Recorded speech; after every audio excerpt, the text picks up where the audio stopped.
Let's get ready to go out with my friend. അപ്പം ഞാൻ ഇന്ന് അവളുടെ മേക്കപ്പ് ഐറ്റംസ് വെച്ചാണ് മേക്കപ്പ് ചെയ്യുന്നത്. ഫസ്റ്റ് ഞാൻ സ്കിൻ കെയർ ഇന്ന് സ്റ്റാർട്ട് ചെയ്യാമെന്ന് വിചാരിച്ചു. അപ്പോൾ ആദ്യം തന്നെ ടോണർ ഇട്ട് കൊടുത്തു, പിന്നെ അത് കഴിഞ്ഞ് സ്നെയിൽ മ്യൂസിയം കണ്ടു. അപ്പോൾ ഞാൻ അതും കൂടെ ഇട്ട് കൊടുക്കാമെന്ന് വെച്ചാൽ അതിട്ടപ്പോൾ എൻ്റെ ഫേസിനൊരു ഇൻസ്റ്റൻറ്റ് ഒരു തിളക്കമൊക്കെ വന്നു. അതെനിക്ക് ഭയങ്കരമായിട്ട് ഇഷ്ടമായി. അത് കഴിഞ്ഞ് പിന്നെ നേരെ സൺസ്ക്രീനിലേക്കാണ് പോയത്. സൺസ്ക്രീൻ ഇട്ട് കഴിഞ്ഞപ്പോഴാണ് ഞാൻ ഓർത്തത് അയ്യോ മോയ്സ്ചറൈസർ ഇട്ടില്ലല്ലോ എന്ന്. പിന്നെ ഇത് ഷുഗറിൻ്റെ മോയ്സ്ചറൈസറായത് അത്യാവശ്യം കുഴപ്പമില്ല, ഒരു ഗ്ലോയൊക്കെ തന്നു. എനിക്കത് ഭയങ്കരമായിട്ട് ഇഷ്ടമായി. അത് കഴിഞ്ഞ് പിന്നെ നേരെ കൺസീലർ അപ്ലൈ ചെയ്യുന്നുണ്ട്. ഇത് അവളുടെ ഷെയ്ഡാണ്, എനിക്ക് വലിയ കുഴപ്പമില്ലാണ്ട് തോന്നി എൻ്റെ ഫേസിൽ. അപ്പോൾ അതുകൊണ്ട് ഞാൻ അത് അപ്ലൈ ചെയ്ത് കൊടുക്കുന്നുണ്ട്.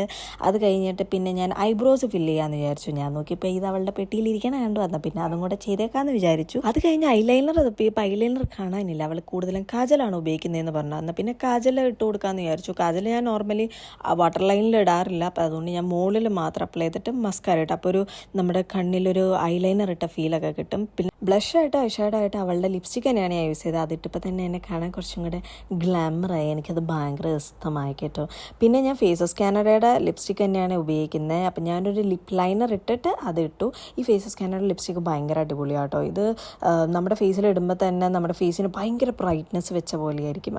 അപ്പം ഞാൻ റെഡി ആയിട്ടുണ്ട്. എങ്ങനെയുണ്ട് കാണാൻ? അടിപൊളിയായില്ലേ?